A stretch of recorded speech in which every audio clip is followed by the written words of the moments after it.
So I'm Nick Gordon. I work at the British Museum now, but was the Managing Curator, Collections and Interpretation at Leicester City Museum Service, based at Newark Museum.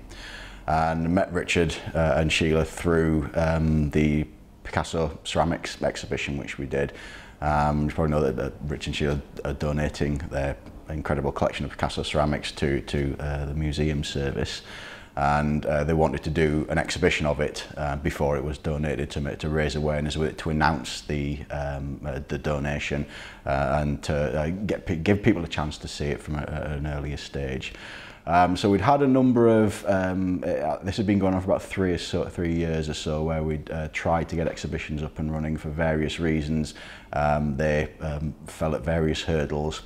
And eventually we managed to actually get all our ducks lined up and were able to get the exhibition on. So we'd met Richard. I was kind of in a more junior position then, and we kind of been in meetings with Richard but then got promoted up and ended up as the project manager for the exhibition process. So we kicked off the meetings with Richard and Sheila to develop this exhibition.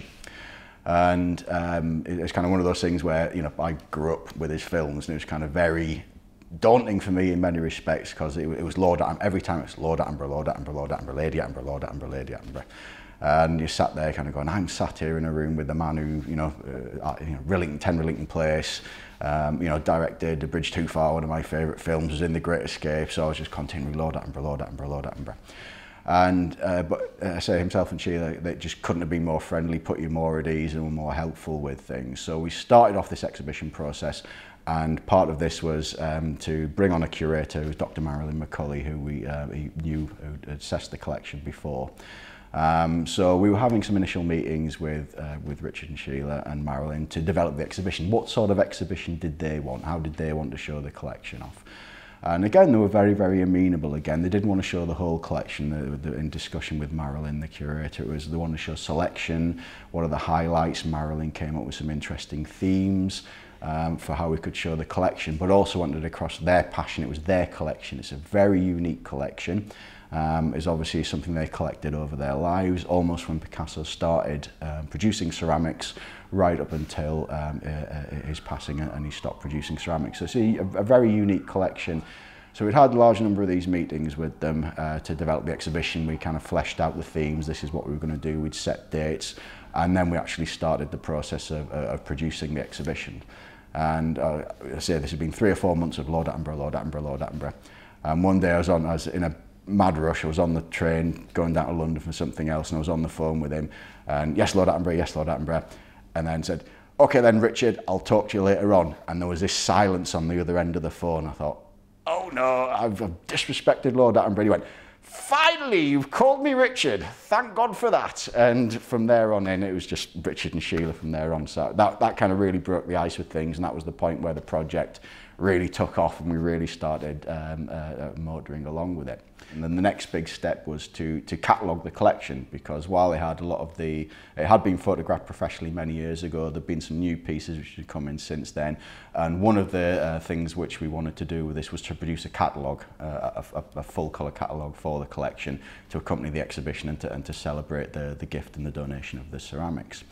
So myself and a photographer who we hired in spent a very enjoyable 3 days down at Richmond at Richard and Sheila's house, photographing the collection. And again, very, very nerve-wracking moments. I being a museum curator, we took all our gloves down. So we had the cotton gloves, we had the boxes, special boxes for carrying ceramics in. All bubble wrap, and we had special mounts made that you could actually, so we could display the ceramics correctly for when they were being photographed. And turned up at Richard's house, and we'd been down a couple of times just to discuss the logistics of things, and we knew there were a few pieces, so the 3 unique pieces were on the mantelpiece in his drawing room. And we were photographing in his film studio at the back of the house through the garden, which is hence carrying these boxes to very carefully transport these ceramics. So we started on this process of photography, did the first few things that were on display in the house, and he'd given us the files, so I was ticking these off as we went along, making sure we'd photographed everything. And I said, there's still quite a few, I think it's about 137 pieces in the collection, I can't remember now how many there exactly were. And we'd photographed about 40 of them, and he says, so where are the rest of them? So he went into his offices and he opens the cupboard and there's just stacks and stacks and stacks of these ceramics in his cupboard. It's like, oh my word. So then had to kind of get these one at a time, take these ceramics out, down the stairs, take them across the garden, get them photographed, bring them back again. And all the time Richard's going, oh yes, I remember this one, oh yes, and starts telling, so I'm trying to get things to the photographer, we've got the whole thing done in 3 days, and he starts telling you stories about, oh yes, I remember when we got this one, and say we were on holiday and we stopped by when we just, oh, that's just, we've not seen one of these before, and would it be possible? So it's, you know, absolutely amazing to be in there and listen to kind of Richard and Sheila's stories. So it wasn't just about the ceramics themselves, obviously these incredible Picasso ceramics, but all the stories around it, how they collected it, and they remembered for all these different pieces, when they'd got it, who was with them, what the sorts of things, why they'd bought it, why they liked this particular piece, why they picked this one over another one.